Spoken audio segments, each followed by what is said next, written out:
এখনই আমায় সবার সামনে জড়িয়ে ধরে কিস করে বলবি, তুমি শুধু আমায় ভালোবাসিস আর আমায় বাদে কাউকে বিয়ে করবি না।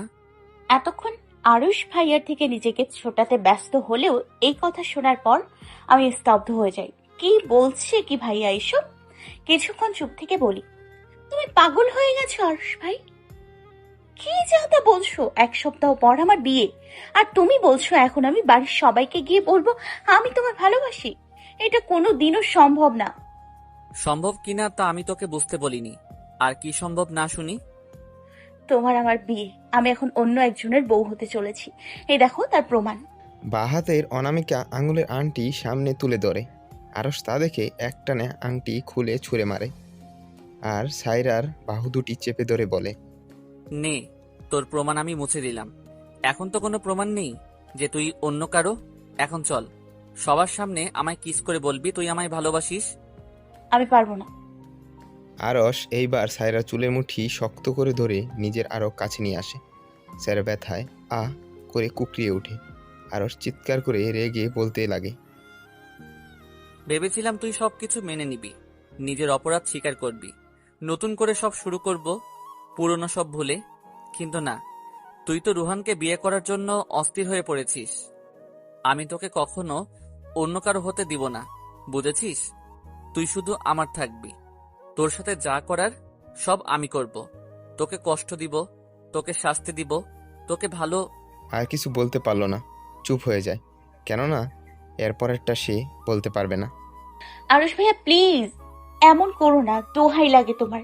বাসায় এখন অনেক মেহমান, কাল পরশুর মধ্যে সবাই চলে আসবে। চারদিকে সবাই নানান কথা বলবে, আব্বু মুখে কটু কথা শোনাবে। প্লিজ ভাইয়া একটু বোঝার চেষ্টা করো। তা তোর আগে ভাবা উচিত ছিল। আমার সাথে অমন না করলে আজ পরিস্থিতি অন্যরকম হতো। তুই আজ আমার হতি, আমার নামে নিজেকে রাঙাতি তুই। কিন্তু যাই হোক, সেভাবে না হোক, এইভাবেই তোকে আমার হতে হবে। আর কি বলছিস, খালা আর খালুকে নিচু হতে হবে? তাহলে তুই কান খুলে শুনে রাখ, যদি তুই এখন সবার সামনে আমায় ভালোবাসার কথা না বলস, তাহলে বিয়ের দিন সকলের সামনে তোর আর আমার একান্ত ছবিগুলো আরেকটু এডিট করে সকলের সামনে প্রদর্শন করব। সেটা নিশ্চয়ই ভালো হবে। এখন তুই নিজেই ভাব, বিয়ের দিন তামাশা করে নিজের মা বাবার সম্মান মাটিতে মিশায়ে আমার হবি, নাকি কিছু মানুষের কথা শুনে আমার হবি? দুইভাবেই তোকে আমারই হতে হবে। So you have no choice left except being my. আমি পারবো না তোমার হতে, পারবো না তোমায় বিয়ে করতে।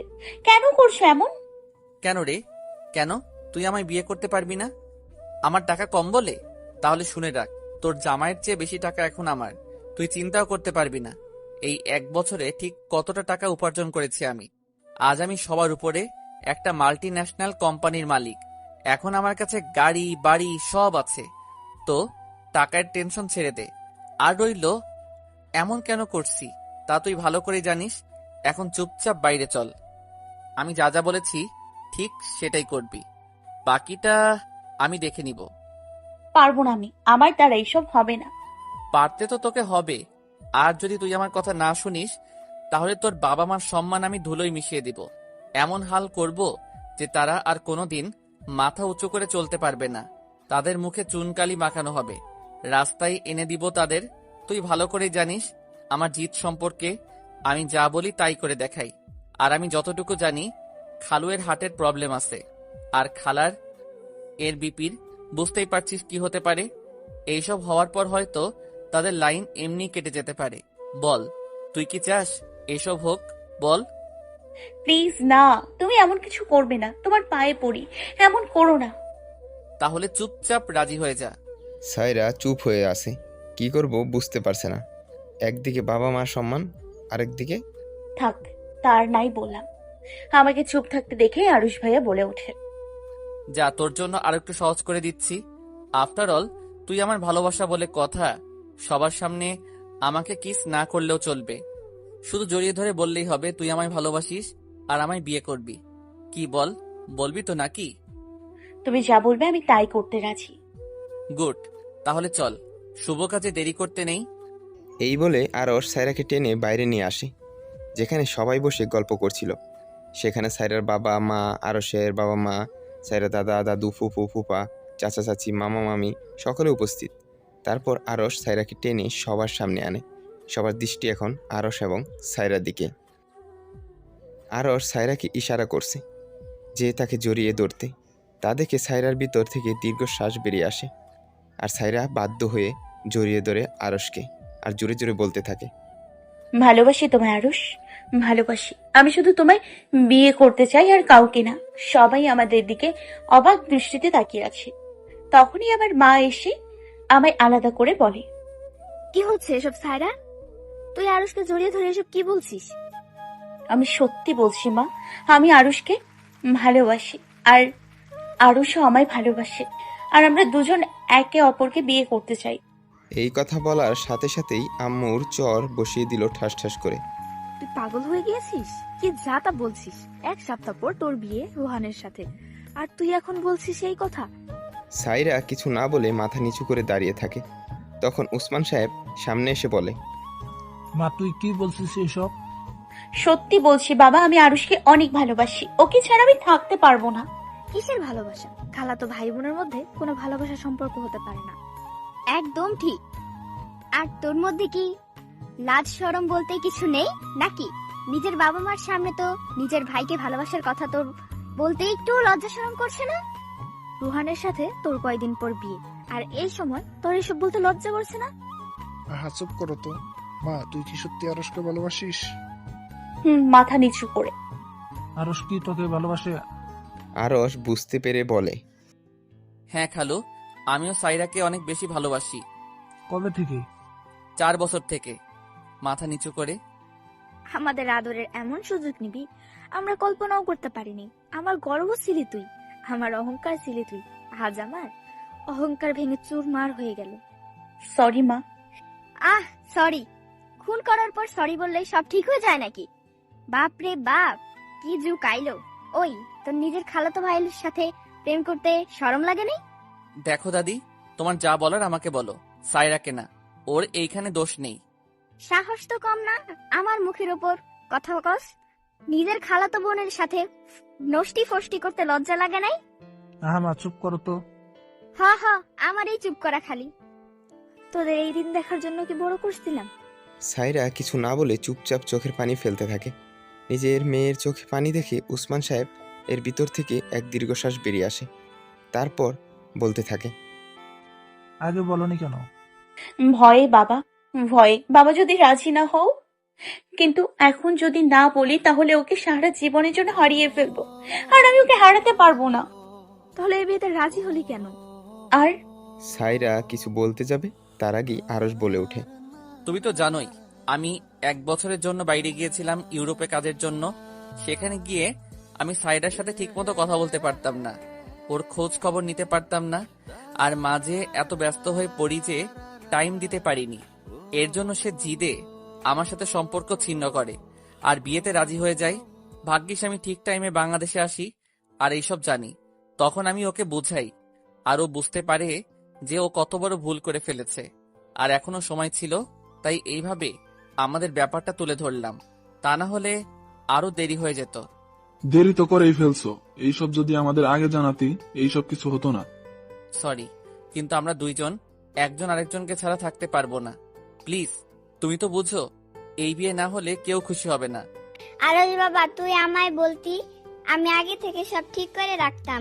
তুই এখন এমন সময় এইসব বলছিস যে কিছু করার নেই। সরি মা, আমি চেয়েছিলাম সেটেল হয়ে তারপর সবাইকে জানাতে, কিন্তু ও যে রাগে জিদে এমন করবে বুঝিনি। কিন্তু এখন যদি তোমরা রাজি না হও, আমরা অন্য স্টেপ নিতে বাধ্য হব। হয়তো তোমাদের এক ভুল ডিসিশনের আমাদের দুইজনকে চিরতরের জন্য হারাতে হবে। এক নাগারে বলে শ্বাস নেয় আরশ। ঠাস করে রাহেলা বেগম আবার আরশের গালে চর বসিয়ে দিলেন। আরশ গালে হাত দিয়ে নিচে তাকিয়ে আছে আর চোখের জল ফেলছে দাঁড়িয়ে দাঁড়িয়ে। তোকে এই জন্য বড় করছিলাম যা যেমন একটা দিন দেখার। সব জায়গায় বিয়ের কার্ড দেওয়া হয়ে গেছে, মেহমান আসতে শুরু করে দিয়েছে।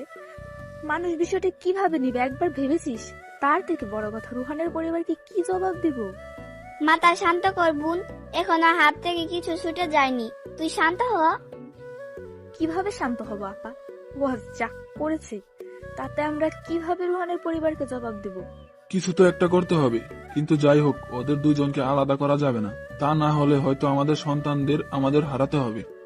এই কথা শুনে রাহেলা বেগমের বুক মোচড় দিয়ে ওঠে, কেননা তার একমাত্র মেয়ে।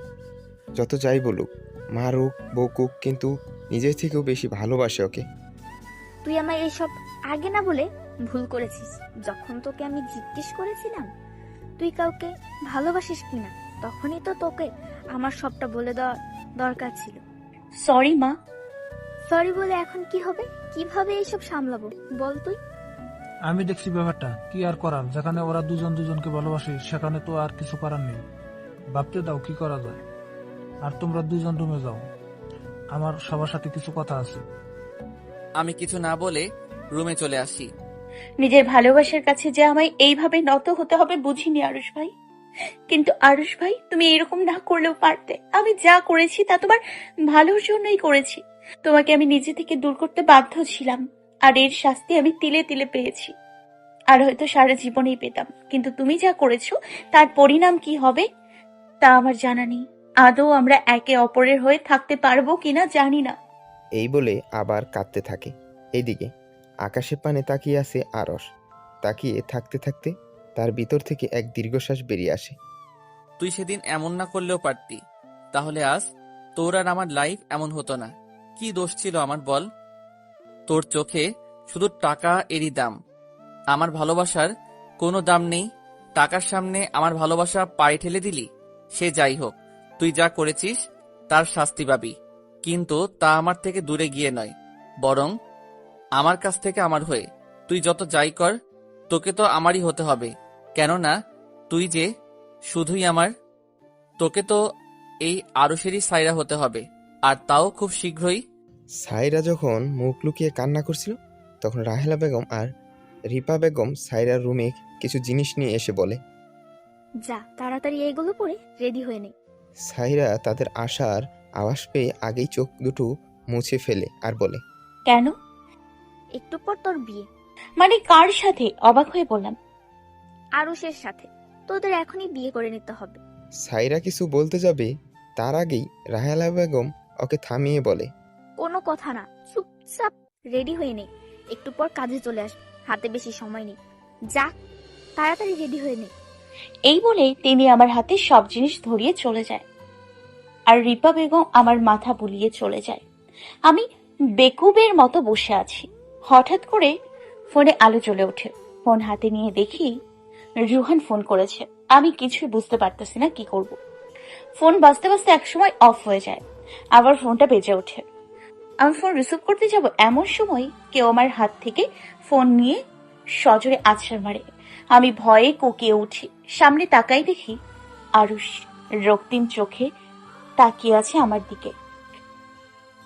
আমি ভয়ে ভয়ে কয়েক শুকনো গলায় কয়েকটা ঢোক গিলি। আমি কিছু বুঝে ওঠার আগেই সে আমাকে উঠে আমার হাত পেছনে মুচড়ে ধরে, আর আমাকে তার সাথে পেছন দিক থেকে নিজেকে মিশিয়ে নেয়। আমি ব্যথায় আহ করে উঠি। তখন সে আমার কানের কাছে এসে ফিসফিসিয়ে বলে, খুব বেশি অন্যায় করে ফেলেছিস তুই সাইরা, খুব বেশি। তোর আজ এখন আমার সাথে বিয়ে, আর তুই এখনো ওই রুহানের সাথে কথা বলার জন্য মরিয়া হয়ে উঠেছিস। এমনটা করা মোটে উচিত হয়নি তোর। আমার সাথে বিশ্বাসঘাতকতা করার শাস্তি তুই অবশ্যই পাবি। আমার বিশ্বাস ভাঙার পরিণাম তুই ঠিকই বুঝতে পারবি। তোকে নিজের করে ভয়ানক শাস্তি দেব। বলেই আরশ সাইরাকে আরো শক্ত করে নিজের সাথে চেপে ধরে। সে সাইরার কোমর জড়িয়ে ধরে বেশ রাগ খুব জেদ নেয়। সাইরা ব্যথায় কুকরিয়ে ওঠে, চোখ থেকে অনবরত পানি পড়েই চলেছে। তা দেখে আরশ বলে ওঠে, একদম ন্যাকামি করবি না। তোর এই চোখের পানি এখন আমায় আর গলাতে পারবে না। খুব শখ ছিল না রুহানকে বিয়ে করার, কিন্তু তা আর হচ্ছে না, কেননা আমি তা হতে দিব না। তোকে তো আমাকেই বিয়ে করতে হবে, আর আমারই হতে হবে, কেননা তুই যে শুধুই আমার। আর আমি ভালো করে জানি আমার জিনিস আমাকে কি করে আদায় করে নিতে হয়। কথায় আছে না, everything is fair in love and war, so get ready being my. এই বলে আরুষ আমায় ধাক্কা দিয়ে রুম থেকে চলে যায়। আমি তার যাওয়ার দিকে তাকিয়ে থাকি। আমার ভেতর থেকে এক দীর্ঘশ্বাস বেরিয়ে আসে। কিছুক্ষণ আগে সবাই গোল হয়ে বসে আছে, কি করবে না করবে কিচ্ছু বুঝতেছে না। আগেই কইছিলাম ছেলে মেয়ে গো এমন অবাধ মেলামেশা ভালো না। তখন তো বলছিলে কিছু হয় নাই, এখন দেখো বর্গ কথা না শুনলে কি হয়। আহমা চুপ করো তো, এখন এসব না বলি কি করা যায় তা ভাবো। দেখেন ভাই, আমার সাইরাকে আগে থেকেই পছন্দ, তাই ওকে আমার বাড়ির বউ করতে আমার কোনো সমস্যা নেই। মেহমানদের না হয় আমরা সামলিয়ে নিব, কিন্তু রোহানের পরিবারকে কি জবাব দিব? ওরা যখন একে অপরকে ভালোবাসে সেখানে তো আমাদের কিছুই করার নেই। উল্টা এখন যদি আমরা সাইরাকে জোর করে বিয়েটা দিই তাহলে 3 জনের জীবনে নষ্ট হবে, এতে কেউ খুশি থাকবে না। একদম ঠিক, আমার কাছে এক বুদ্ধি আছে। আমরা ওদের এখন ঘরোয়াভাবে বিয়ে করিয়ে দিই, আর রুহানের পরিবারকে বলবো যে তারা আমাদের না জানিয়ে পালিয়ে বিয়ে করে আসছে। আমার কাছে এটাই ভালো মনে হয়। দোষ করবো পোলা পাইনরা, আর এর দায়ভার নিব বড়রা। যত সব।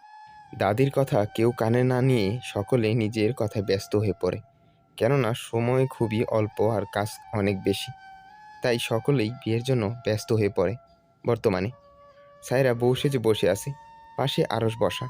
আরস নীল কালারের পাঞ্জাবি পরেছে, চুলগুলো স্পাইক করা, হাতে গড়ি, সাদা আলতো পায়ে নীল পাঞ্জাবি একদম ফুটে উঠেছে, যেন তারই জন্য এই রংটা তৈরি। বেশ লাগছে তাকে। সাইরাও কম কিসে, নীল বেনারসিতে অপরূপ লাগছে তাকে। চোখে কাজল, ঠোঁটে হালকা লিপস্টিক, হাতে নীল বেনারসি চুড়ি, গলায় হার, একপাশে খোপা করা আর মাথায় গোমটা, সব মিলে তাকে আরসের বহি লাগছে।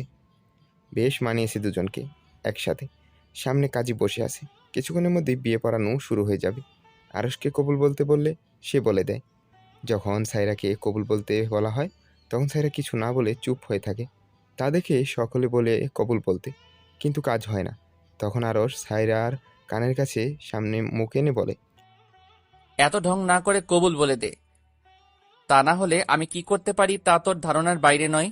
অতপর আর কি সাইরা বাধ্য হয়ে কবুল বলে দেয়। আরস আর সাইরার বিয়ে হয়ে যায় সম্পূর্ণ। রাতের বেলা যে যার রুমে শুয়ে আছে, চারদিকে বিষণ্ণতা বিরাজমান। এর মধ্যে এক এক চাপা কান্নার কণ্ঠ বেশি আসছে কানে, আর তা আসছে সাইরার রুম থেকে। সাইরা খাটে বসে নিঃশব্দে কান্না করেই চলেছে, আর শ্বাস টেনে বন্ধ হয়ে আসছে। এক তীব্র যন্ত্রণা হচ্ছে তার মধ্যে, কেননা সামনের সোফাতে আরস পায়ের উপর পা তুলে একের পর এক সিগারেট খেয়েই জ্বালছে, আর সিগারেটের ধোঁয়ায় সাইরার দম বন্ধ হয়ে আসছে। কিন্তু তাতে আরসের কিছুই যায় আসে না, বরং সাইরার কষ্টটা যেন তার ভিতরে জ্বলা আগুনকে শান্ত করছে। সিগারেটের শেষ টান দিতে দিতে হাতে এক বোতল পানি নিয়ে আরস সাইরার দিকে এগিয়ে আসছে। আস্তে আস্তে সাইরার মুখের একদম কাছে চলে আসে, তারপর সাইরার মুখের মধ্যে সিগারেটের ধোঁয়াগুলো ছেড়ে দেয়।